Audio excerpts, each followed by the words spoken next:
Olá, olá, bem-vindo, bem-vinda a mais um LanaCast.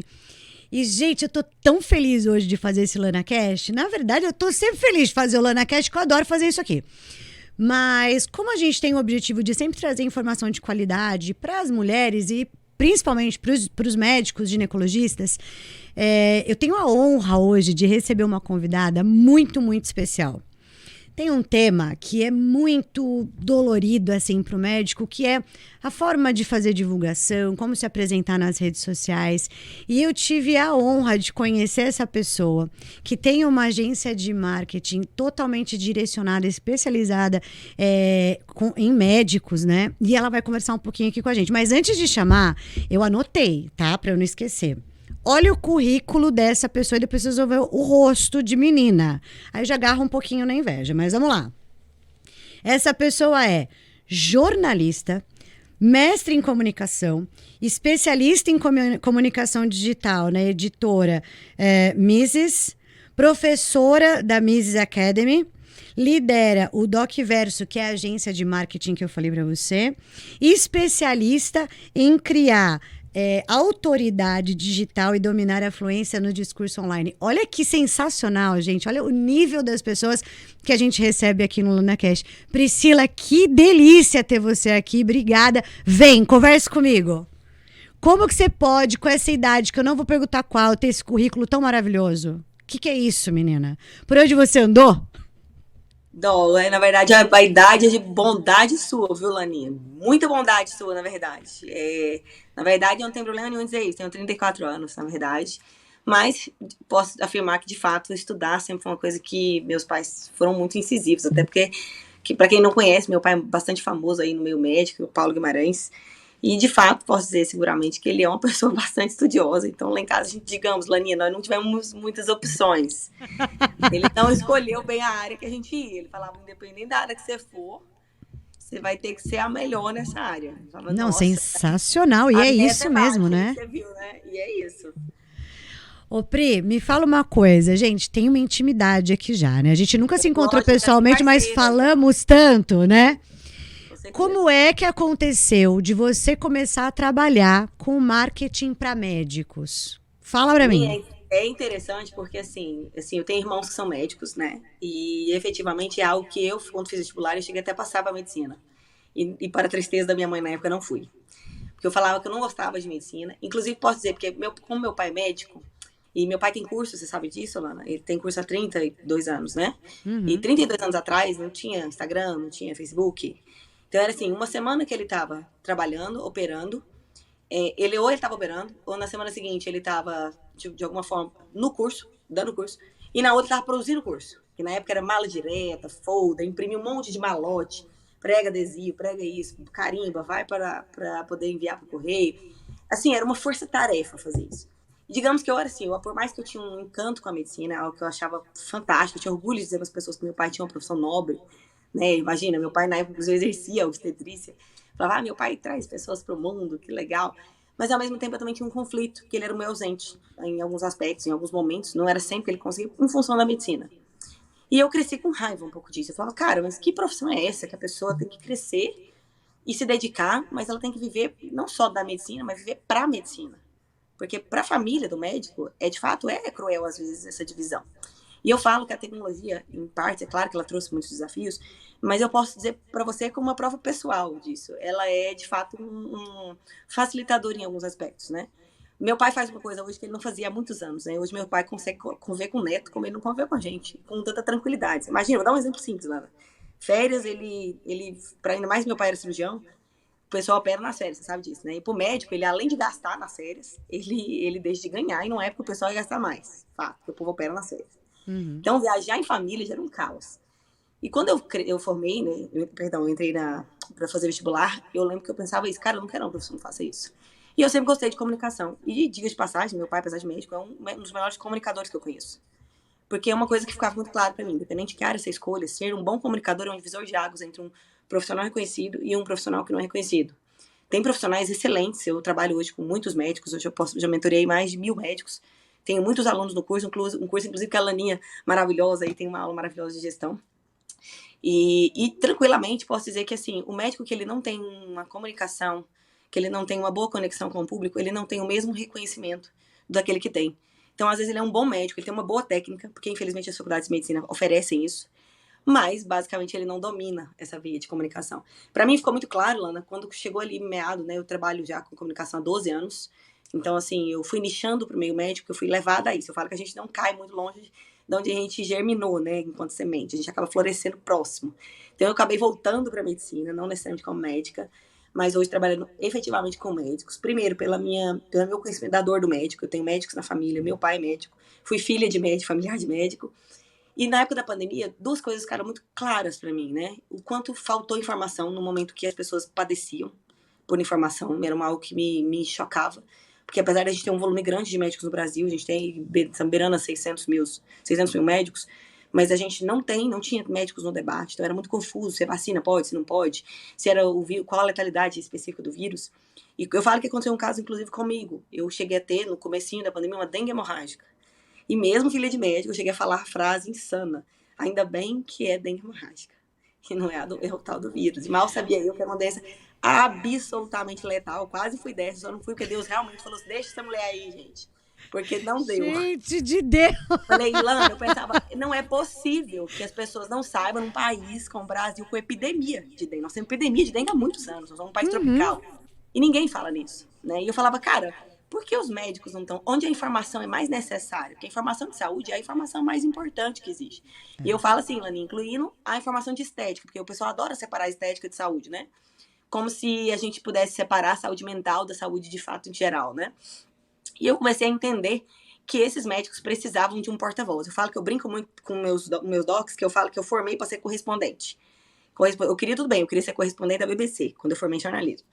Hoje eu acho que eu sou um correspondente de saúde. Eu fico entre o médico e o público. E eu acho que é um trabalho, assim, pelo menos me traz muita realização, muito propósito. E eu vejo o resultado não só do lado médico, que precisa de público, que precisa de acesso, mas também do lado do público. Sem dúvida nenhuma, para o médico, ele não está oferecendo informação de graça. Ele tá construindo a própria autoridade, ele está mostrando a expertise e ele está levando informação que vai, de fato, impactar na vida das pessoas e pode, claro, até salvar a vida das pessoas, por que não? E eu vejo, Pri, que história linda essa.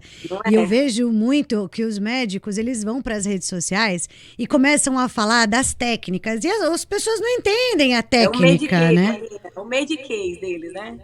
Gente, porque o laser... Mas o que a paciente nela não sabe o que ela Não vai sabe. mudar na vida dela. Ó, eu vou falar que, Orlando, do exemplo da própria ginecologia, né? Eu falo muito para os meus médicos aqui, eu falo, olha, mais do que a gente tentar mostrar para o paciente que você é um bom médico, porque quem vai avaliar se é bom de técnica? O par, o ginecologista. Mas você não faz conteúdo do seu colega.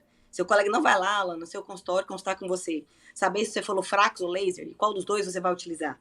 Se você confundiu líquen escleroso com candidíase, ele não sabe. O paciente, isso não faz nada. O seu colega, sim.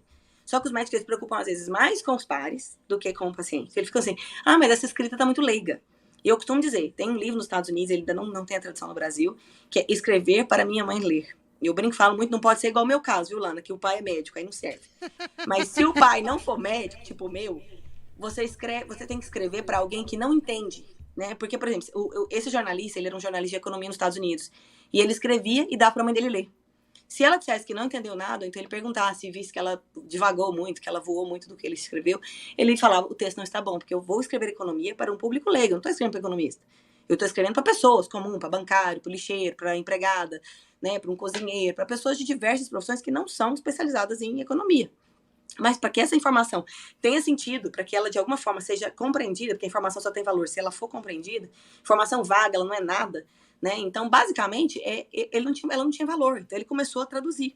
E eu brinco muito, eu falo que o bom profissional, ele domina o termo técnico. O excelente, ele é capaz de traduzir. Então, se o médico não sabe explicar em palavras simples, ele não é tão bom assim. E é um desafio, toca muito no ego deles e eles falam, então deixa eu traduzir de uma forma que o paciente comum fala, bom, o laser, então, é para mim que tem essa doença, que estou com incontinência urinária, então estou com a frouxidão aqui, vou usar o caso dos ginecos, né, de exemplo. E ele entende que aquilo ali, que aquele tratamento é para ele. Mas uma coisa mais importante ainda é porque às vezes, o médico, eles têm uma fantasia. Eles falam assim, Lana, eu vou entrar na internet e vou colocar um panfleto ali, de um monte de coisas que eu faço. Fazer uma panfletagem, um catálogo de doenças. E no dia seguinte, minha agenda vai estar lotada. Tipo, amanhã, 6 da tarde, o pessoal vai estar aqui na porta, vai estar tudo certo.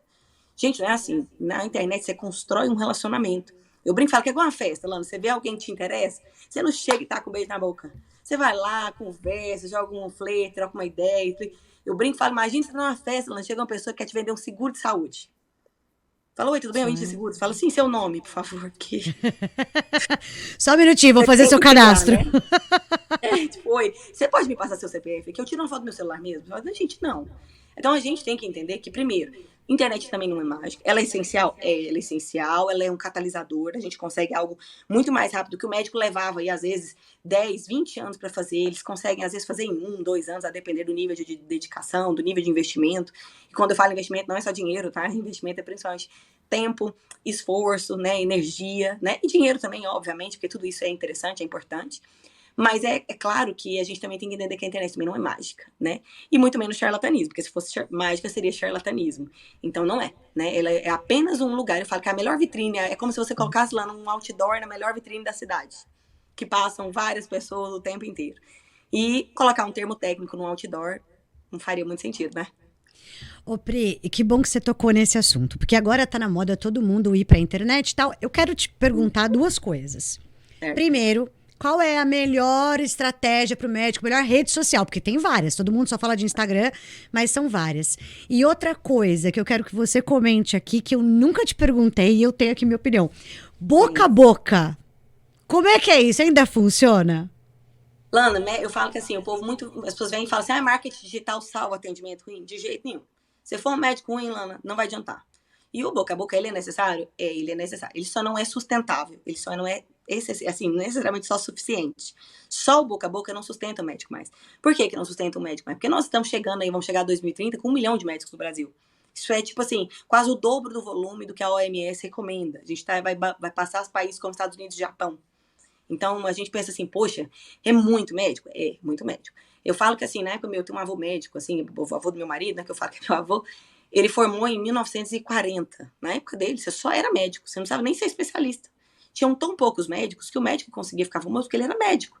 Então, às vezes, o cara fazia cirurgia de gastro, de joelho, fazia parto, ele fazia cirurgia de acidente, de qualquer coisa. Hoje não, hoje a gente está vivendo um momento onde está tendo mais especialização, a medicina claramente evoluiu, porém aumentou o volume, aumentou a demanda. Então, se a gente for contar só com boca a boca, uma demanda tão colossal, a gente tem mais médico hoje, Lana, do que dentista no Brasil. Então é uma demanda, assim, surreal de médicos, né? Claro que você sabe que nem todos têm qualidade. Não, nem todos têm qualidade. O boca a boca vai funcionar porque tem.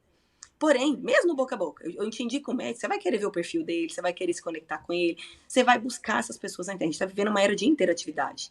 Então a gente falar assim, ó, olha, dizer assim, especificamente, que qualquer pessoa vai entrar na internet e vai se sobressair a um homem, um médico que tem um excelente boca a boca? Não. A depender, por exemplo, cidade do interior, boca, você sabe disso, funciona assim, surrealmente bem, ainda é muito importante. O bom atendimento, você vai contar para alguém, nossa, eu fui no médico e ele me tratou mal, então ele me tratou bem. Tanto a propaganda negativa como não, a gente sabe. Porém, a gente sabe que ele sozinho não adianta mais, principalmente para um médico que tem mais ambição, que quer mais prosperidade, que tem mais alcance, né? A gente está vivendo, de fato, uma era de muita demanda, mas também a gente está vivendo uma era de médicos que estão, de fato, aumentando muito a sua rentabilidade. Com essa história de atendimento online, por exemplo, tem muito médico atendendo gente do Brasil inteiro, de fora do Brasil. Tem médicos que construíram tanta autoridade que as pessoas viajam. Eu tenho assessorados que o pessoal viaja para ir lá e se atender com ele, pessoal de outro estado, de outra cidade. É porque lá não tem médico? Não, tem médico sim. Mas é que a pessoa se conectou tanto com aquele médico que ela quis ir lá. E sobre a rede social que você perguntou, o povo fala muito do Instagram? Sim, é porque no Brasil, fatalmente, é a rede que a gente mais usa. A gente é o 5º maior país no planeta que tem contas ativas aí no Instagram. E assim, acho que, se não salvo engano, é o 3º maior em buscas por temas de saúde. Mas tem 2 pontos interessantes. O TikTok tá crescendo muito entre as gerações mais jovens, né? Millennials aí, os bem novinhos ainda. Mas é um pessoal que ainda não tem poder de consumo, né? Poder de decisão, aquele poder de fato de deliberação. E temas como saúde, eles são de interesse de um público um pouco mais adulto, um pouco mais sério. Então, os adolescentes, eles vão muito pro TikTok, porque é muito engraçadinho, muito divertido, né? É muito meme, a gente sabe disso, é muita dancinha, né? Mas o Instagram ainda é uma rede mais comercial, pelo menos no Brasil. Nos Estados Unidos, já existe um fenômeno grande do TikTok, porém ainda muito visto nas gerações mais jovens, né? Até porque são vídeos curtos, rápidos, né? Diretos, objetivos, e eles têm, de fato, experimentado um crescimento grande, vertiginoso nessa rede. No Brasil, eu falo que, assim, existem públicos e públicos, né? Eu já mentorei médicos que são grandes no YouTube, já mentorei médicos que são grandes no TikTok, no Twitter, né? Mas, basicamente, eu falo que o Instagram de todos, atualmente, é o mais fácil para começar. Eu tenho perfil em todas as redes e eu posso dizer, de todos eu acho que é a rede que traz mais retorno mesmo financeiro, e de todas elas é a mais fácil. Você criar um perfil, você conseguir crescer, escalar este perfil, é muito mais fácil que no YouTube. Você construir um público no YouTube é muito difícil você conseguir inscritos. Não é tão simples como no Instagram. O próprio Instagram, de alguma maneira, te ajuda o seu conteúdo a se expandir. Então, particularmente, muito médico fala assim, mas eu não deveria ter um LinkedIn, um Twitter, um YouTube, Fala, doutor, vamos com calma. Eu acho que o principal, o essencial é o Instagram. No Brasil hoje, né? Na realidade que a gente tem hoje. Pode ser que amanhã mude, pode ser que amanhã seja o Zé Bolinha, pode ser que amanhã seja o TikTok, ou pode ser que também não seja, né? A gente não sabe. A gente tem que estar sempre lembrando de duas coisas, e acompanhando o que tiver no mercado, de olho no que é tendência, e no que é tendência para o nosso público. Lembrando, quem é que decide, quem é que tem acesso àquele conteúdo. Eu faço conteúdo de pediatria, mas eu faço conteúdo de pediatria para criança de 3 anos. Criança de 3 anos não acessa a internet. Não vai acessar o Instagram. É a mãe da criança. Que idade ela tem, onde ela mora, o que ela faz. Eu tenho que tentar atingir essa pessoa, porque é ela que vai trazer o paciente para mim. Agora, um ponto interessante é a gente guardar assim, Lana, que mais do que a rede social é só um meio. Tem uma frase importante de um filósofo da comunicação, Marshall McLuhan, que fala: o meio é a mensagem. Ele é apenas uma mensagem, ele é apenas um vínculo que pode mudar. O essencial é porque você está falando com pessoas. Então, se amanhã acabar o Instagram, eu tenho um perfil grande no Instagram, mas e aí, eu vou perder tudo, acabou minha vida? Não. Porque quem tá lá são pessoas, e as pessoas vão me acompanhar. Gente, eu não tô mais no Instagram, agora é aqui. Quem for, de fato, leal, quem for fiel, e no Instagram a gente consegue criar esse sentimento de comunidade, vai acabar me acompanhando, fatalmente vai até onde eu estiver indo. Então, eu falo, o Instagram é básico, mas as outras redes são potenciais, mas o Brasil ainda não mostraram tanto resultado como no Instagram. Nossa, Pri, quanta coisa rica que você falou, e você tem mega Mandei duas verdade. perguntas, né, Larinha? Mandei aí, né? Gente, não, quero falar mais aqui. E você tem razão, porque acabei de perder minha conta no Instagram e tô recomeçando e vamos tudo de novo, né? E é isso, né? Porque ainda fui hackeada. Dá tranquilo, não se desespere, dá tranquilo. E vambora, chorei, mas a gente segue. Claro, é lógico. Ô Pri, o que você acha que são, você falou de vários públicos, assim, eu tenho duas perguntas aqui. O tipo de marketing de vídeo que a gente vai fazer depende da especialidade do médico, certo? Você estava falando de pediatria aí agora. São coisas diferentes para cada especialidade, não é isso? Com certeza. Eu falo assim, Lana, tudo depende muito do público, mas eu falo assim, não é nem tanto a especialidade, é o público que determina. Por exemplo, eu tenho muito gineco que trabalha, tem cirurgião plástico, né? E às vezes um cirurgião plástico, ele costuma fazer às vezes muito vídeo.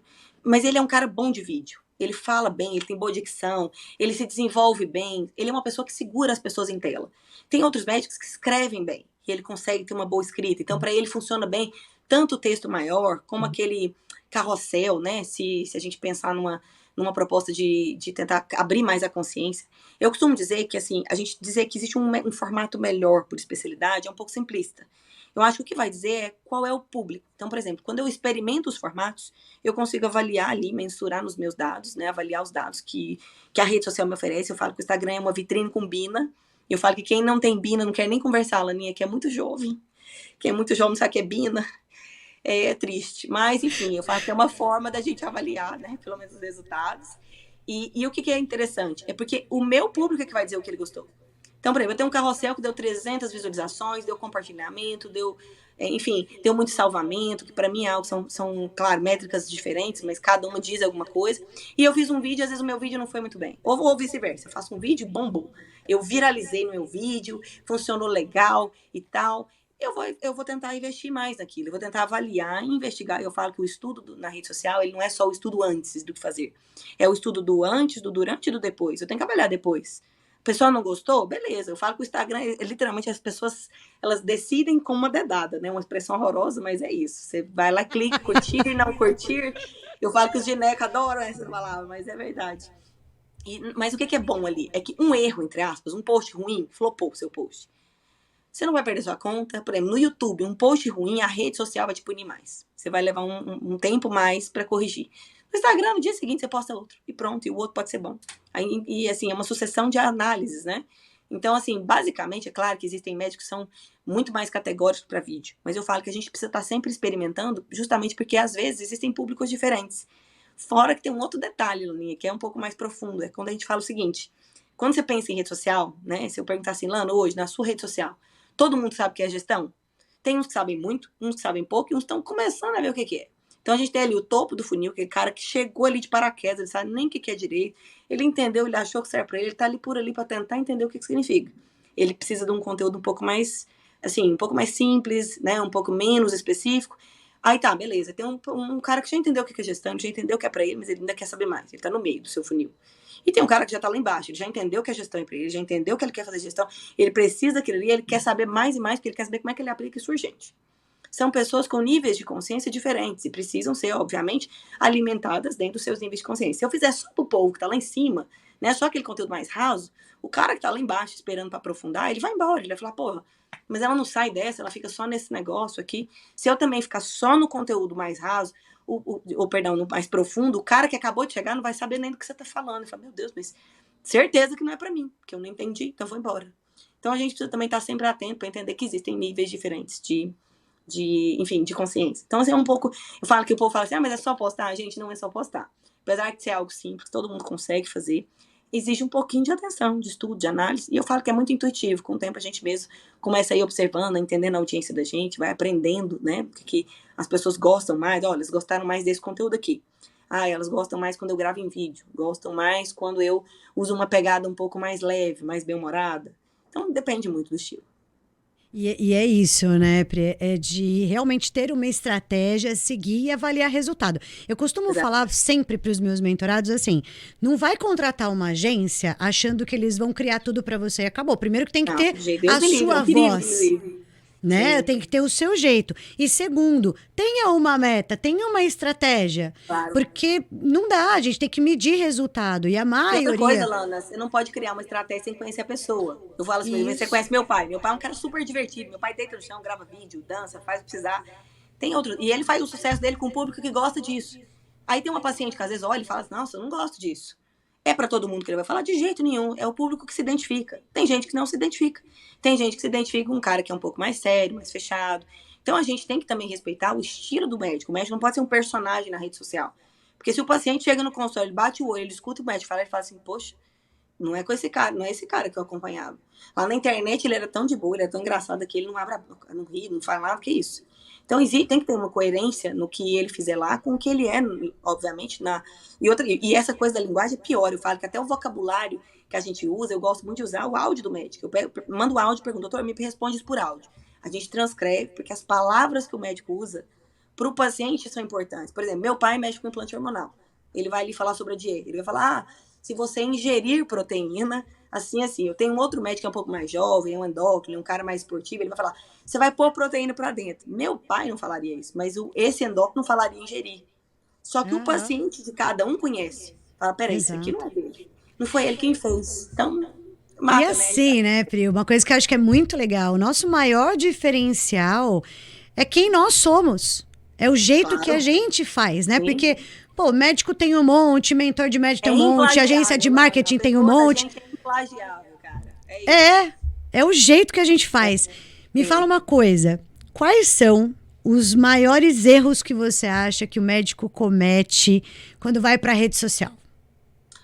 Olha, Ana, eu vou dizer assim, existem erros sim, mas eu vou dizer uma coisa pra você. Pra mim ainda, toda vez que me perguntam isso, eu ainda sou categórica em dizer que o maior erro ainda é negar a realidade, ainda é negar que o digital é importante. É muito fácil ser aquele médico que tá sentado ali na cadeira dele, olhando o perfil do outro e criticando, né? Criticando o outro que entrou, o outro que teve a coragem de fazer. Porque realmente você tem que ter coragem. Você tem que ter coragem pra ir a público, você tem que ter coragem pra pôr a cara a tapa. Pôr a cara na internet, gente, por mais que a gente pense, pô, é só falar com o celular. Não. Você está colocando o seu CRM ali, você está pondo a sua expertise ali. Então, tem médico que às vezes critica, o outro fala, você viu, fulano fez isso, fez aquilo, mas ele mesmo não tem coragem de fazer nada. Então eu falo que esse é o pior erro. O erro é a covardia, é a inércia, é a omissão. Né? E principalmente é você se negar a responder o paciente onde ele precisa de você. O paciente hoje, ele precisa de você, tá ali no seu juramento de Hipócrates dos médicos, né? Servir onde for chamado, né? Hoje o chamado tá ali também, tá no digital. Esse é o primeiro, na minha opinião. Mas quando o médico entra, assim, o primeiro erro assim, colossal é o primeiro que você elencou, que é o médico tentar ser muito técnico. É ele ficar meio compulsivo e com medo dos colegas, ter medo do julgamento e ficar guiado por isso, tentar colocar uma linguagem essencialmente técnica. A segunda, eu acho que é a maior delas aí, talvez seja o desconhecer as regras do CFM. Isso é grave e perigoso, inclusive pode ameaçar, assim, até a permanência daquele médico nas redes sociais e a própria reputação mesmo. E a outra é exatamente o médico ir sem nenhum planejamento, sem nenhuma estratégia. Ele achar que ele acorda de manhã e fala, hoje eu posso postar isso, hoje eu tô afim de postar isso. E ele vai fazer um conteúdo para pessoas erradas. E eu falo, quem são essas pessoas erradas? Ou é por ele, ou é pro colega, ou para quem ele imagina que possa gostar do conteúdo. Então ele acha assim, mas eu escuto muito de médico, mas eu não gosto de Instagram que tem isso. Não, ok. Mas e o seu público? Gosta do quê? Então é algo importante pra gente avaliar. É algo importante pra você pensar o seguinte, você não tá fazendo algo pra você. Mas eu não... Tem gente que fala, ok, eu não gosto de rede social. Beleza, gosto de plantão? Você gosta de trabalhar de madrugada? Eu gosto dessas coisas. Porque quem não gosta do planinha do digital tem que gostar de plantão, tem que gostar dessas coisas. Tem que gostar de trabalhar pra convênio, tem que curtir. Tem que curtir e tá pronto pra isso. E tá porque tudo bem também, né? Cada um na sua, bem. Né? Claro que tá tudo bem. Tá, sem dúvida, tá tudo ótimo. Até porque eu brinco muito e falo assim, eu falo que é meio cruel essa frase. Uma vez eu ouvi isso, eu trabalhei com alguns influencers de outros nichos, do financeiro, da própria produção de conteúdo, né? Pessoas muito grandes no Instagram, antes de trabalhar com médicos. E eles falavam uma coisa assim, claro que nem todo mundo tem que brilhar. Senão ninguém fica na escuridão. É horrível essa frase. Mas é verdade. Não é todo médico que vai fazer sucesso, não é todo médico que vai se destacar, não é todo médico que vai ser autoridade. Se fosse fácil, Laninha, todo mundo fazia. Era algo notório e qualquer pessoa conseguiria fazer. Claro que não, existe esforço, existe empenho. É pra todo mundo? Não, não é pra todo mundo. Não é pra quem quer, é pra quem de fato consegue vencer. Né? Eu tenho médicos aí que começaram, eram extremamente tímidos, eram bons de técnica, mas eram tímidos, eram retraídos, tinham aversão à rede social. E eu falo que, assim, nada é melhor do que o dia que esse cara chega pra você e fala, Priscila, chegou um paciente aqui e falou, doutor, eu vim pelo Instagram. Naquele momento, tudo que ele passou de dificuldade cai por terra e ele fala, valeu, então. Então valeu a pena, porque essa pessoa nem me conhecia. Não, eu te acompanho, doutor, eu gostei daquele vídeo, e aí eu precisava, porque a minha mãe tem uma doença assim, e aí você falou, e aí eu vi que só você ia saber fazer isso. Por isso que eu queria vir aqui, eu tô esperando, tem não sei quanto tempo pra estar aqui. Isso pro médico, ele começa a ver esse resultado, isso é algo que vai incentivando. Então, eu falo que começa a ter esse incentivo, e ele começa a ver esse incentivo devagarinho, ali vai aparecendo, e óbvio que com o tempo vai ficando muito maior, né, depender do esforço, como eu te falei, porque depende do esforço, também não é algo que vai se fazendo sozinho. Uma vez eu ouvi de um médico falando assim, até quanto tempo eu tenho que fazer post? Falei, doutor, Aí você que manda, né, meu amor? Eu falei, depende. Eu falei, por quanto tempo você está pretendendo trabalhar? Ele falou, muito tempo. Eu falei, então é isso, vamos lá, vamos acompanhar. Eu falei, rede social, branding da gente é algo vivo, né? A gente precisa estar alimentando. Se você não alimentar, eu falo que é que nem um pet, uma planta, uma pessoa, né? Se não alimentar, morre. Assim. Nossa, e é total, assim, razão, né? Nossa, eu tô adorando isso aqui. Eu tenho que encerrar, mas eu tô adorando. Não, mas bom que a gente vai ter outras. A gente vai ter muitas outras oportunidades. Não, vai certeza, porque tem um monte de coisa aqui que eu quero conversar ainda, gente. Estou demais, sim. Pra finalizar, assim, até esqueci o que eu ia comentar, que era importante. Então, que eu vou te falar que eu sou péssima de rede social, Pri. Eu não gosto. Mas é o que você falou. Ana, me fala, quem... Tem que fazer, gente. Tem que fazer. E outra coisa que você falou que eu amei, assim, o médico, ele acha que vai pagar uma agência de marketing ou vai pagar uma empresa de mentoria de gestão e vai ter como mágica tudo feito. Não tem mágica. Se você não se comprometer com o seu negócio, com a sua empresa, não tem mágica. Não. Eu falo isso desde o começo. Eu posso te ensinar as melhores técnicas, você também. Se a pessoa não colocar em prática, não tem o que fazer. Sim. É que deliberar não é delargar, né, Lana? É diferente. Tem gente que acha que é largar, viva, tô sem. Não. Você continua sendo a figura principal, o protagonista aqui. A gente é só auxiliar dentro desse processo de sucesso, não é? Exatamente. Protagonista aí, com certeza. Pri, pra finalizar, 3 dicas pro médico que tá começando agora. Eu já tenho uma. Procura a Priscila, gente. Vamos marcar. Vamos tudo. Procura a Priscila. Ela é ótima. Eu mando vários clientes pra ela, pra falar a verdade. Eu também mando pra Lana, gente, de verdade. É isso, né, gente? Profissional bom, a gente se encontra. Mas me dá aí, 2 ou 3 dicas pra quem tá começando agora. O que você acha fundamental? Lana, eu acho assim, a coisa mais importante no momento, essencial, é a gente entender que o médico de sucesso hoje, ele precisa ter habilidades que a faculdade de medicina não ensinou. Então ele tem que entender um pouco de contabilidade, um pouco de gestão, um pouco de marketing, um pouco de comunicação, de oratória.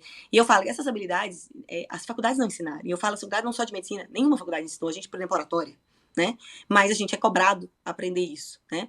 Você sabe disso, eu fiz um curso exatamente para tentar para o médico fazer a carreira médica dele, né? De fato, a tentar misturar todas essas habilidades em um lugar só, no caso do médico, né? Especificamente.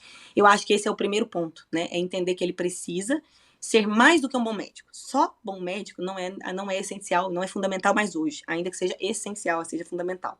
Então ele precisa, sim, buscar habilidades que possam colocá-lo no lugar acima, né? Ou ele, de fato, vai estar nivelado ali a outros médicos, a média, né? O que a gente chama de medíocre, a palavra é horrível, mas, de fato, é o que quer dizer dentro da média, o mediano, né? E a gente está lembrando aí que tem um volume grande de médicos, a gente precisa se atentar a isso e buscar formas da gente se diferenciar. Acho que esse é um ponto importante. Eu acho que o segundo ponto é, primeiramente, entender que precisa começar e parar de postergar. O médico é um excelente procrastinador quando se trata, de fato, a tentar colocar o marketing, a tentar desenvolver alguma coisa. Às vezes eles ficam dando desculpa, eu vou comprar um iPhone melhor, eu vou tentar contratar uma agência melhor, eu vou ter mais dinheiro. Comece com o que você tem. Às vezes o básico bem feito é melhor do que uma pessoa que é muito sofisticada e às vezes não consegue tanto fazer uma conexão com o público. Né? Quando eu falo básico, poste com constância, poste com simplicidade mesmo. Eu não tenho dinheiro ainda para fazer um design. Beleza, vai do seu jeito. Posta a capa com uma foto sua, né? Uma imagem simples. Tenta sempre colocar a sua imagem. Afinal de contas, é algo que precisa ser lembrado para as pessoas precisam fixar a sua imagem. Né? E, obviamente, tentar ser útil antes de monetizar. Né? A gente tem que tentar entregar conhecimento, né? Antes, entregar utilidade antes de querer que as pessoas venham. Não é porque eu vi um post de um médico no Instagram, gostei desse post, nós vou amanhã lá me operar com ele. Não, a gente vai construindo um relacionamento. Tem que entender que isso é um processo, obviamente, que vai chegar ali a longo prazo. E, obviamente, eu acho que talvez uma outra dica, que eu acho que talvez depois desse processo é meio clichê, mas é importante. Muitos médicos têm um impulso de começar. E, às vezes, eles acham que demora a ter o resultado que eles esperam. Porque, de fato, tanto há os médicos que subestimam e há os médicos que superestimam. Eles acham que começou um mês depois vai estar tudo resolvido. Não, a gente tem que ter constância, entender que a manutenção é tão importante quanto o começo. Talvez seja mais, porque não tem aquele fôlego do começo, não tem aquele gasto de começar, mas de fato é um momento essencial e é de fato o que determina, que vai dividir aí entre os que conseguem e os que desistem. Priscila, eu tive uma aula aqui, cara. Eu adorei. Eu não sei porque demorou tanto pra gente fazer isso. Você que é professora aqui, então. Gente de Deus. Pri, eu quero te agradecer imensamente por ter participado. Já anotei aqui, não sei se você viu, eu tava anotando um monte de coisa. Sim. Quero fazer uma live no Instagram. Eu acho que você tem tanto conteúdo para levar para os médicos, assim, para ajudar, porque tá todo mundo perdidinho. E achei incrível. Muito, muito obrigada de coração pelo seu tempo. Eu que agradeço a oportunidade e a parceria nossa, né, de sempre. Você é uma referência de gestão no país todo. Super conhecida aí nos eventos e tal, super comentada. Quando eu vejo o pessoal falando, a Lana estava no evento e tal, eu falo, é minha amiga, hein? Ela é minha amiga, gente. Eu falo que hoje eu atendi uma médica que falou, acho que eu vi uma aula sua em Brasília. Falei, já sei de onde saiu essa pessoa. Sei, exato. Mas bom demais a gente ter amigos. Falo que bom é ter amigos assim, né, Lana? A gente que constrói. Nossa, é gente que constrói, é gente que soma, né? Sua. Sou um grande fã, inclusive. Eu também, Pri. Muito obrigada mesmo, de coração, obrigada, viu? Ana. Prazerzaço te receber. Gente, vou deixar aqui todos os contatos da Priscila para vocês falarem com ela. Vale super a pena. E para você que ficou com a gente até agora, muito, muito obrigada. A gente se vê no próximo LanaCast. Tenho certeza que você amou, porque eu amei. Um beijo. Valeu, gente.